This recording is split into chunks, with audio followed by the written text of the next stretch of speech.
Olá pessoal, sejam bem-vindos a mais um vídeo do canal Ser Ciência. Recentemente tratamos dos referenciais inerciais e em outro vídeo dos referenciais não inerciais. Lá tivemos várias informações interessantes e surgiram dois termos, força centrípeta, força centrífuga. E daí vem a curiosidade. De onde vieram essas expressões, centrípeta, centrífuga? Quem inventou, quem criou esses termos? Vamos tratar disso nesse vídeo. Ia me esquecendo da cereja do bolo.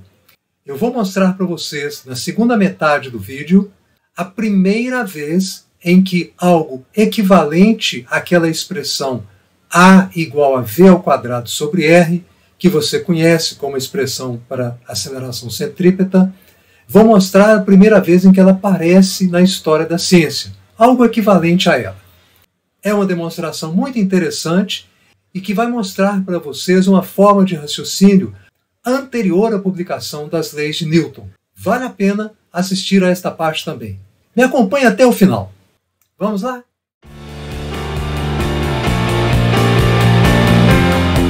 Vocês se lembram de que lá nós definimos que referencial inercial é um referencial onde a lei da inércia é válida.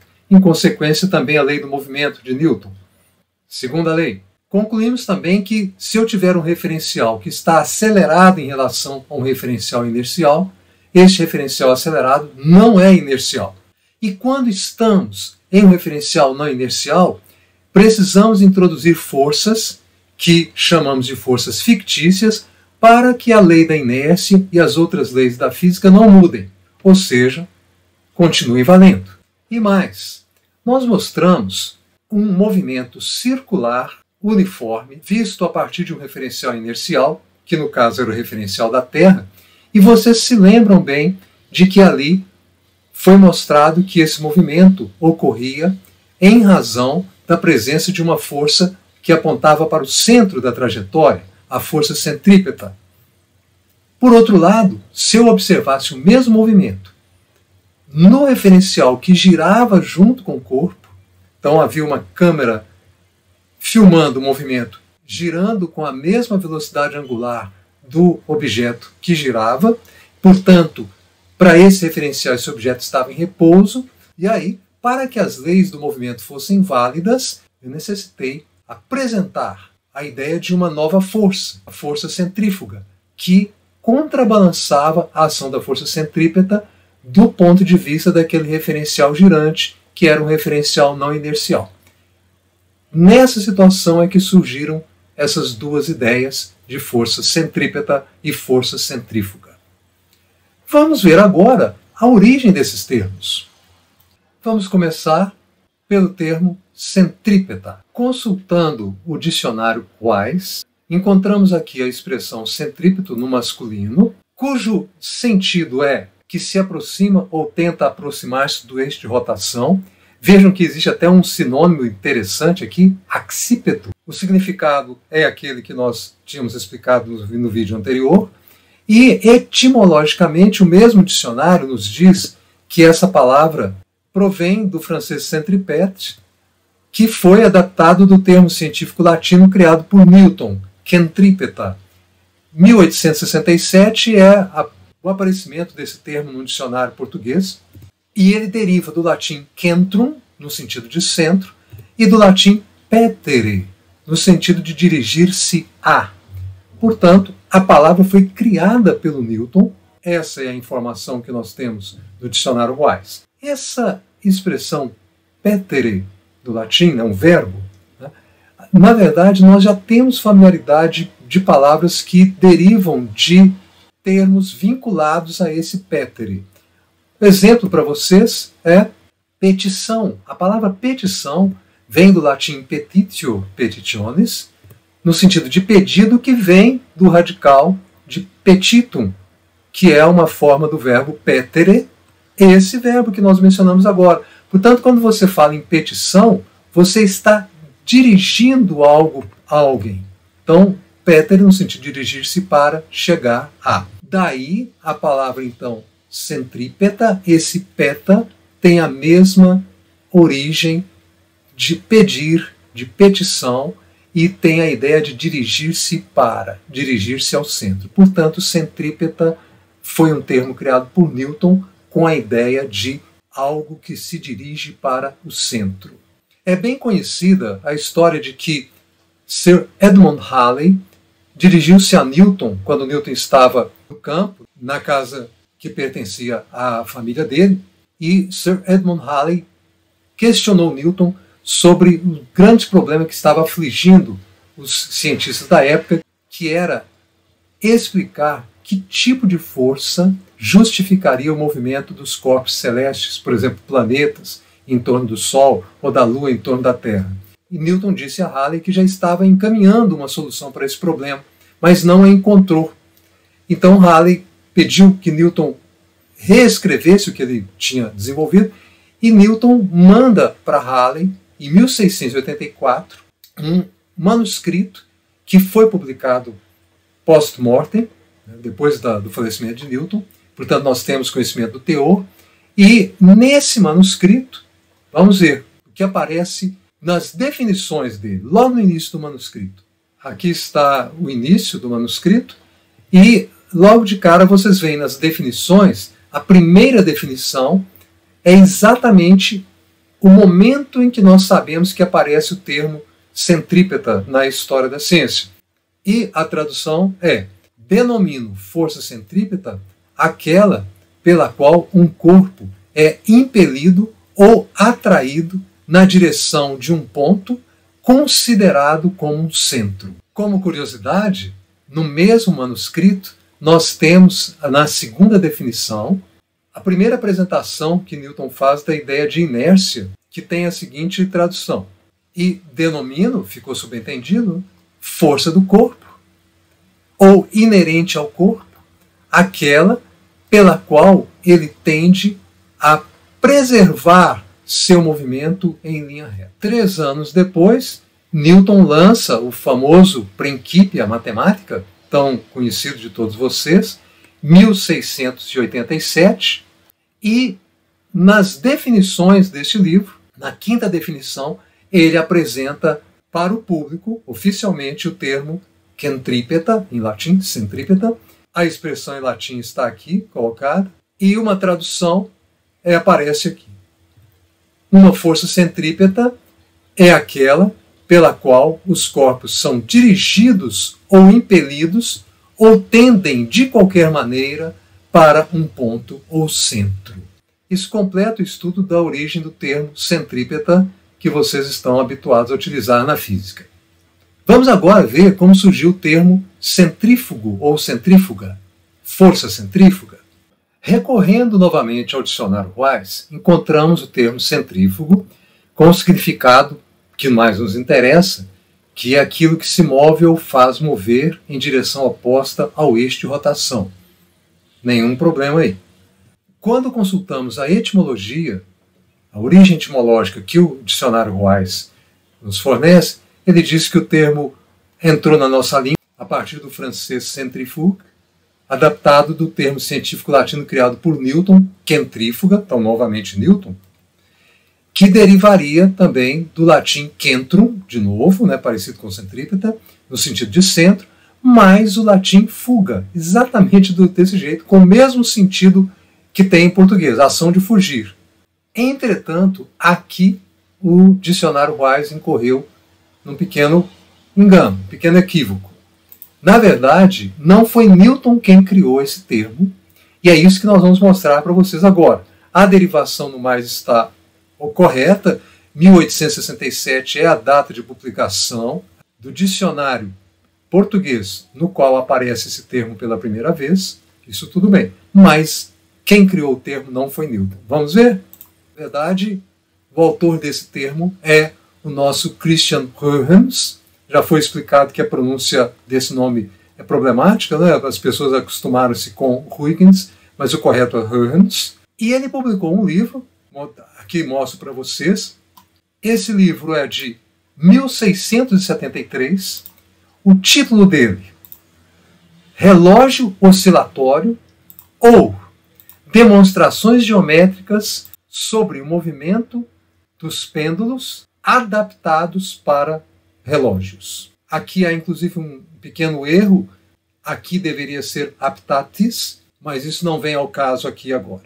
Na abertura do livro, nós temos a informação de que este livro está dividido em 5 partes, das quais aí vem uma listagem das 5 partes. Por exemplo, a primeira contém uma descrição do relógio oscilatório e a quinta exibe a construção de um outro relógio no qual o movimento do pêndulo é circular e exibe também teoremas sobre a força centrífuga.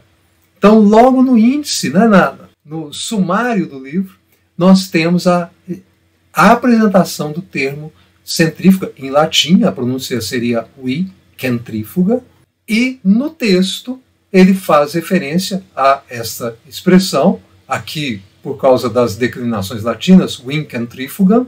A tradução desse texto está aqui, mas o que nos importa é que ele diz que tem algumas proposições sobre a força centrífuga. A demonstração delas ele não faz nessa obra, porque diz que não houve tempo. Aqui diz, pode-se dizer que tem muitos argumentos. Os argumentos são para demonstrar as propriedades dessa força centrífuga, e esses podem seguir este trabalho se o tempo permitir. Ou seja, serem apresentados posteriormente, se o tempo permitir. Na verdade, não houve esse tempo.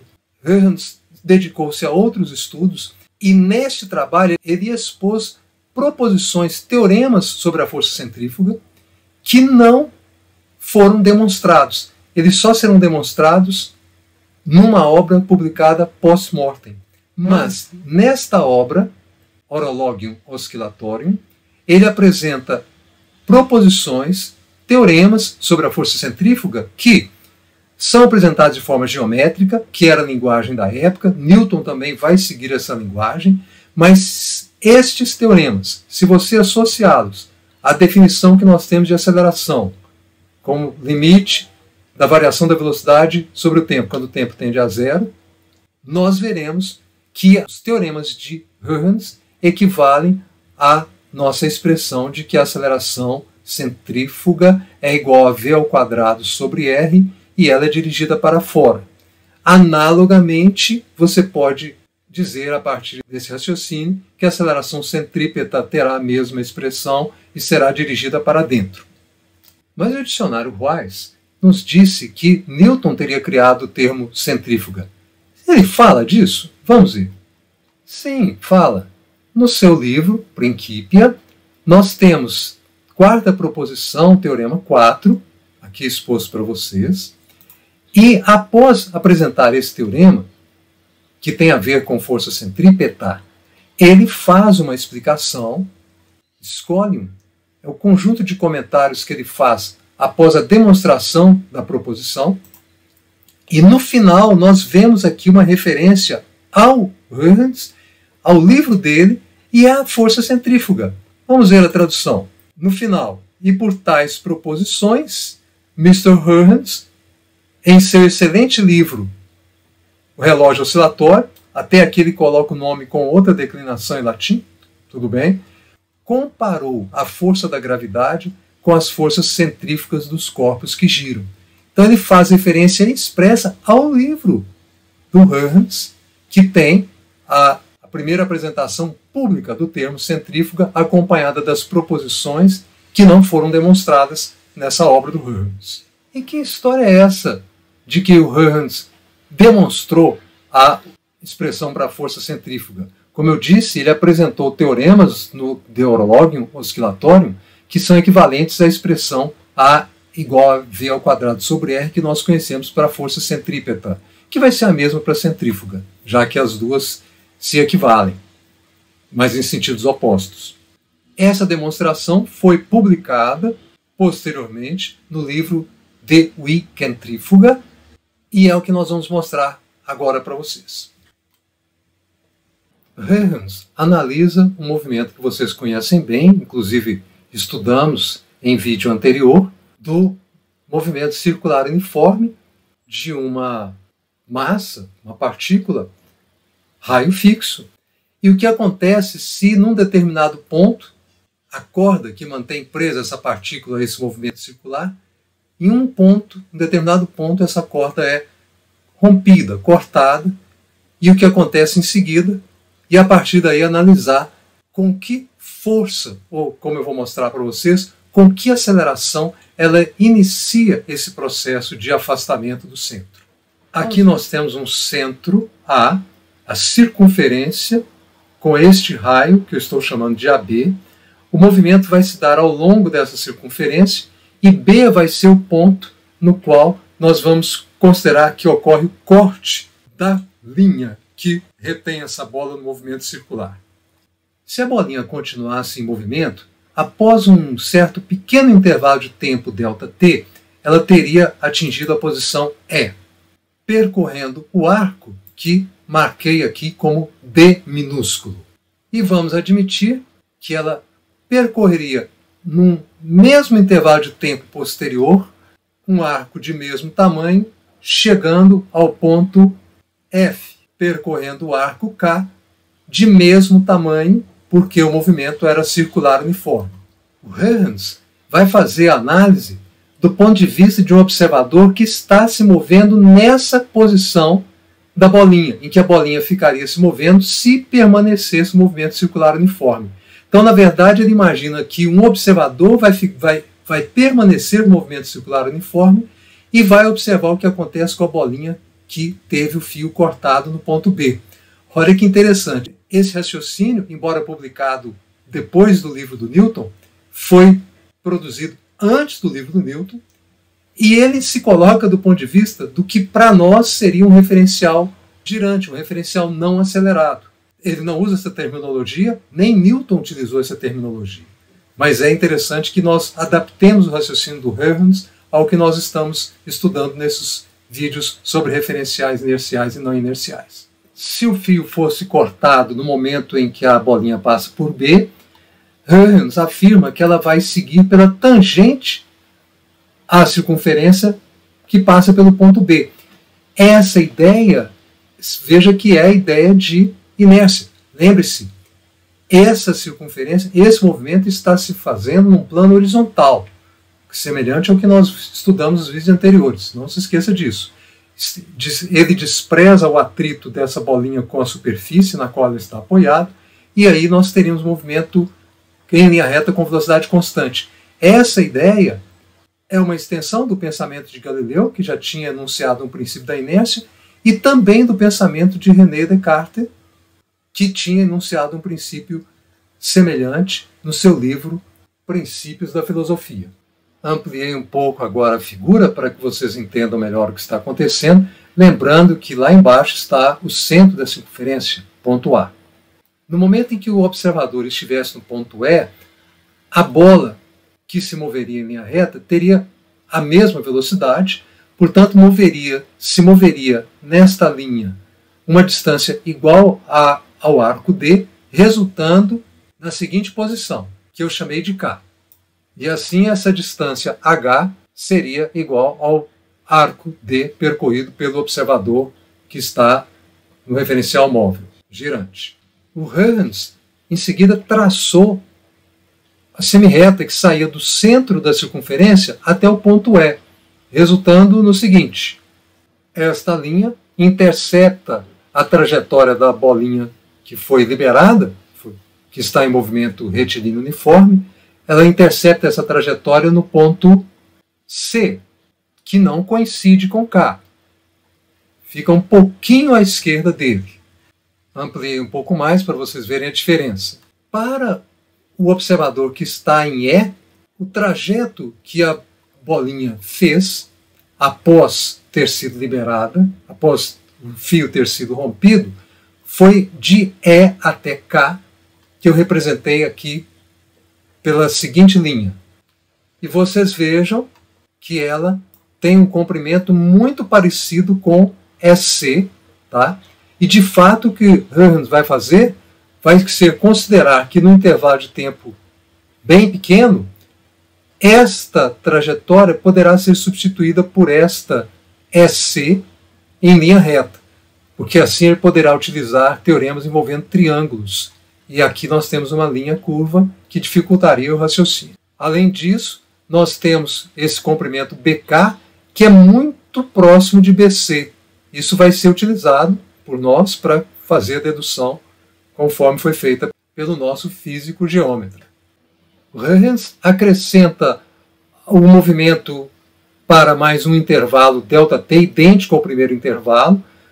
O observador chegaria ao ponto F, a bolinha chegaria ao ponto L e o observador veria o deslocamento da bolinha conforme esse arco que eu chamei de P, que vai ter um tamanho parecido com o segmento FD, que vem justamente de uma semirreta que foi traçada do centro da circunferência até cruzar a trajetória da bolinha, muito semelhante ao que foi feito no primeiro intervalo.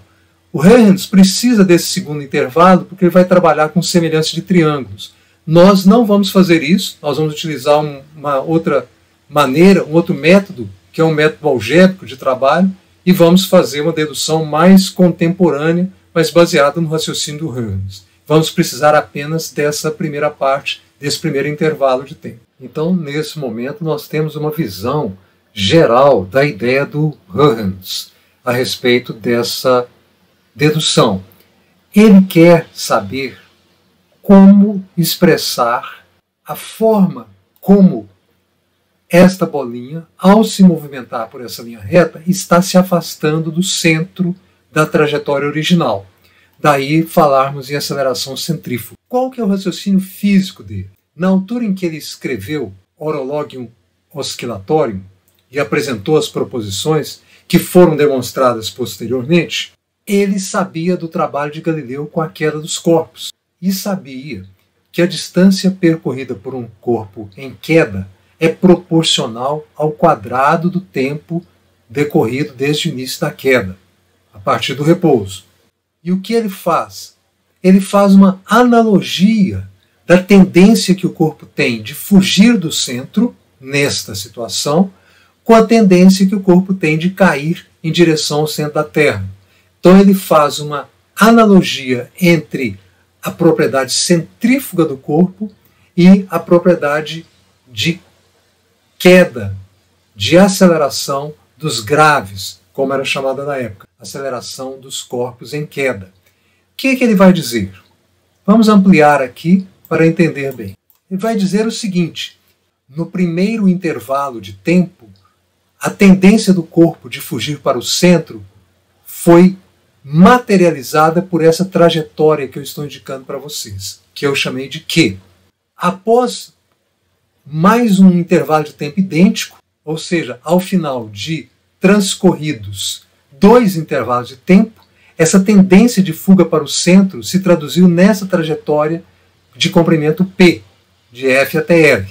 Se aqui, transcorrido um tempo ΔT, o corpo percorreu essa distância fugindo do centro, ao termos transcorrido o tempo 2ΔT, a tendência de fuga do corpo, materializada por essa curva de comprimento P, corresponderá a 2 ao quadrado vezes a distância original, que era a ideia do Galileu.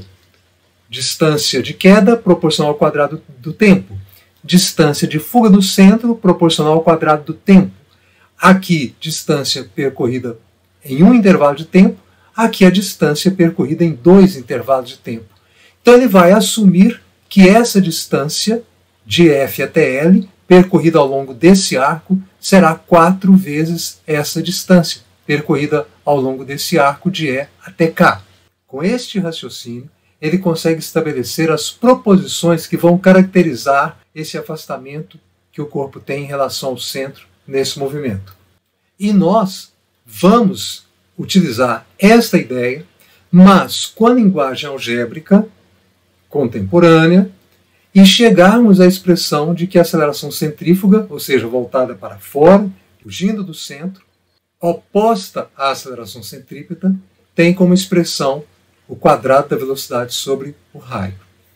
Antes da dedução, perceba que, do ponto de vista desse observador que está se movendo aqui na circunferência, que é o observador do referencial girante, a trajetória da bolinha é uma curva que se afasta do centro e tende à direita. Veja que a rotação se dá no sentido anti-horário e a trajetória tende a se curvar para a direita. Exatamente a curvatura que vai ser justificada pela força de Coriolis, que nós mostramos em vídeo anterior. Mas ela não é o tema desta dedução. O foco aqui é no movimento de afastamento em direção ao centro. Veja que Huygens não tem nenhuma lei de força, não existe ainda a segunda lei de Newton, vai ser publicada posteriormente.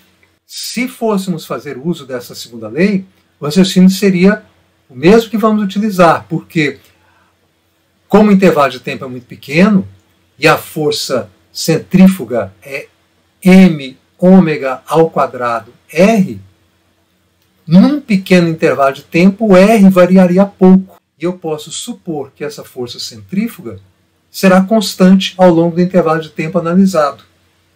Se ela será constante, eu vou poder supor que a aceleração será constante e esse resultado é similar ao que Galileu descobriu sobre a queda dos corpos. Aquele resultado de que a distância varia com o quadrado do tempo é consequência de uma força constante. Galileu não sabia teoremas de força e nem se a força era constante ou não, mas ele concluiu experimentalmente que a distância percorrida pelo corpo em queda era proporcional ao quadrado do tempo transcorrido desde o início da queda, a partir do repouso, até o final. Portanto, vamos utilizar a expressão de aceleração constante aqui, ou seja, vamos supor que essa distância percorrida é meio vezes a aceleração centrífuga vezes o quadrado do tempo.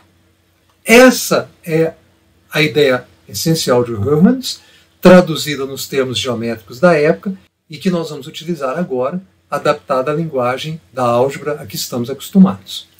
Então, antes de passar para a parte escrita, o que vamos utilizar é triângulo ABC, retângulo, portanto, hipotenusa AC, cateto AB é o raio, cateto BC. O que é o cateto BC? O cateto BC é quase igual ao cateto BK, que é a distância percorrida pela bolinha no intervalo de tempo ΔT. Então, BK será V vezes ΔT, mas nós vamos utilizar esse valor para representar BC, já que eles são praticamente iguais.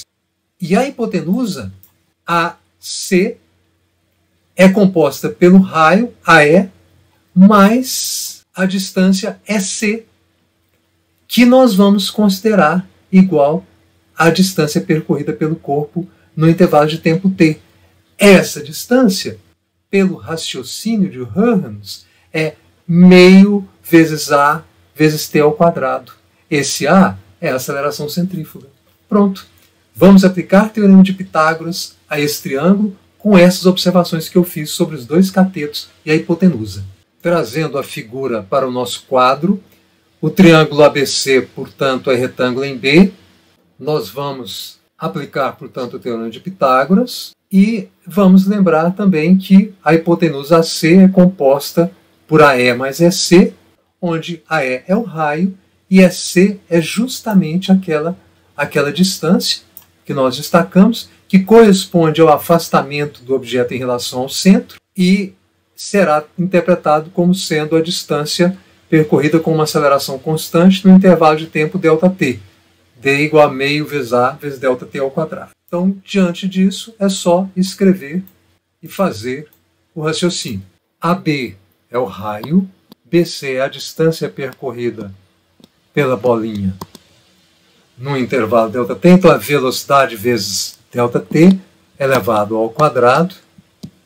Isso vai ser igual a AC ao quadrado, que é R mais aquela distância que o objeto se afastou pela tendência centrífuga, que é meio vezes A vezes ΔT ao quadrado,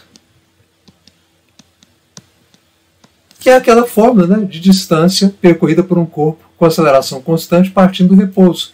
Você aprende aí antes mesmo do ensino médio. Agora é puramente algébrico. E essa aceleração é a aceleração centrífuga. Tá? Agora é puramente algébrico o desenvolvimento. Vamos lá? Então, dessa parte, então nós vamos ficar com r ao quadrado mais v ao quadrado vezes ΔT ao quadrado igual, aqui efetuando, r ao quadrado mais 2 vezes essa expressão, portanto, r aceleração centrífuga vezes quadrado de ΔT mais o quadrado da segunda parte. Estava esquecendo aqui o expoente 2. 1/4 elevado à quarta potência. Aí está a expressão final. Aqui nós temos um cancelamento. Em seguida, dividimos todos os termos por ΔT ao quadrado. Então, vamos ficar aqui com V ao quadrado igual RACF mais 1/4 de ACF ao quadrado vezes ΔT ao quadrado. E aí observamos o seguinte, nós estamos trabalhando com tempo muito pequeno. ΔT tende a zero. Então aqui você tem uma expressão finita que não tende a zero. Aqui o raio é finito, a aceleração a ser calculada também não é um número que não está tendendo a zero. Não há nada aqui problemático. A velocidade aqui não tende a zero.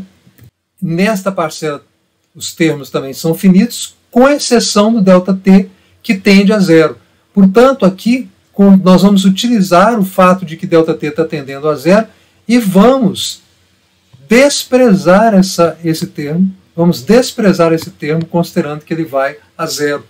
A expressão que sobrevive é esta aqui, portanto, e imediatamente você pode isolar a aceleração centrífuga e concluir que ela é igual a V ao quadrado sobre R, que é a expressão que você conhece já de outros tempos.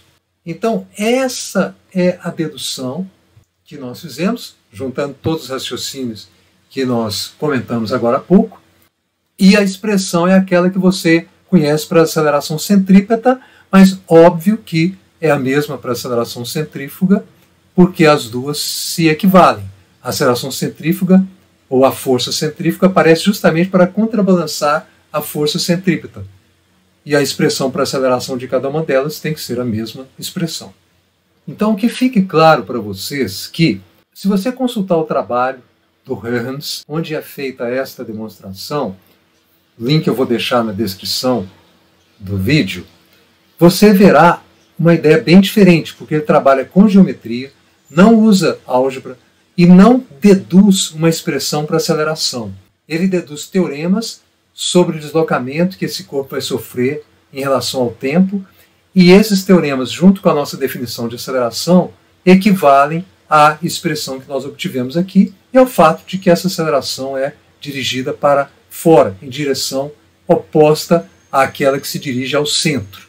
De qualquer maneira, a ideia do Huygens é a primeira dedução que aparece para a aceleração centrífuga, que equivale a obter a expressão para a aceleração centrípeta. É a primeira vez que se faz isso na história da ciência.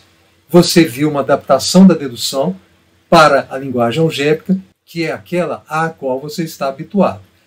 Se você tem muito interesse por história da ciência e quer compreender a forma de pensar desses geômetras clássicos ou renascentistas, além do artigo de Huygens, eu coloquei na descrição o link para um outro artigo de uma pesquisadora brasileira que explica essa dedução de uma maneira bastante didática. Mas não é simples, é demorado. Bem, eu acho que cumpri o que prometi no início.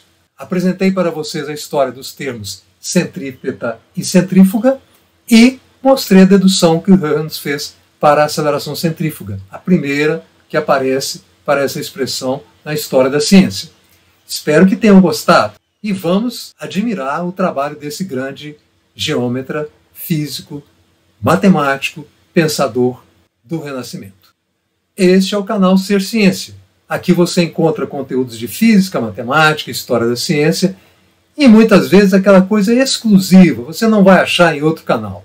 E não se esqueça, para nós é muito importante que você dê o like, faça a sua inscrição, marque o sininho para notificação de novos vídeos e não deixe de fazer comentários. Diga se gostou, se não gostou, se teve alguma dúvida, se quer alguma sugestão para o estudo adicional, além daquelas que nós colocamos na descrição. Muito bem, era o que tínhamos para esse vídeo. Espero revê-los brevemente. E não se esqueça, neste canal, a ciência é a nossa meta e a educação é o caminho. Até mais!